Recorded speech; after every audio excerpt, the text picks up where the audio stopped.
At one time, they were rare and kind of socially unacceptable. Well, now 1 in every 4 Americans has at least one tattoo.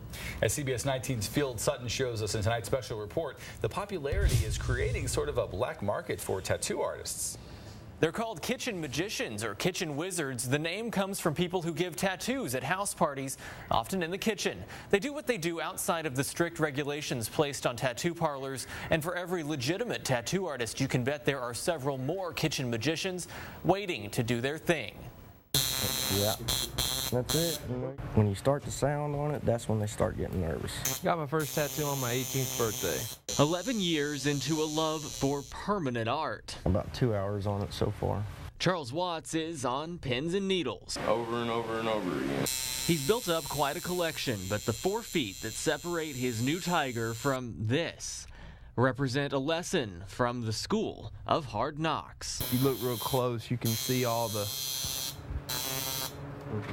imperfections. I mean, it just looks pretty rough. He got the tattoo at a party, thinking it was easy and convenient. This was actually a guy that was a tattoo artist that had his own shop, and I guess he was on pills real bad, you know. Turns out Watts is lucky. The risks you take with a kitchen magician can be much worse than ending up with an eyesore. It's a lot of different things, you know. I've heard of people, you know, getting staph. At Tyler's Exotic Ink, Trey Flores works hard to comply with health codes. All the needles are disposable, one single use. They use separate ink supplies for every client and special cleaners for the tools and the skin. Staying licensed is expensive, and most kitchen magicians just aren't shelling out for those supplies.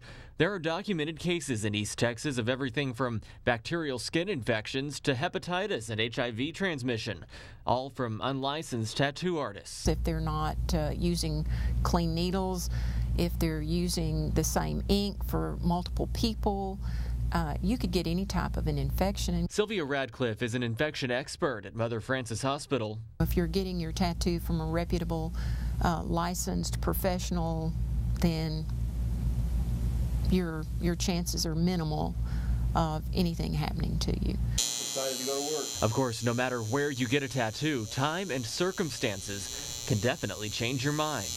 It's probably as high as 20 to 25%. At Dermatology Associates of Tyler, Dr. Lawrence Anderson removes tattoos, and it's a lot tougher than getting them. It basically is held over the skin like this. The only color the laser can't get rid of is yellow, but with 5 to 10 treatments at several $100s a piece, the tattoo you regret can be gone. And the tattoo pigment basically explodes, and the body's white blood cells come in and eat it up basically and carry it away. Or you could leave it as a reminder of a lesson learned. That's why I never finished it. It's because I, thought he was better than what he was, but obviously he wasn't. By the way, Justin and Jillian, a full 1/3 of tattoo removals are for names that just don't mean what they used to in that person's life, so there's something for you to think about. Back to you guys. Careful to put your girlfriend or boyfriend's name somewhere, just in case.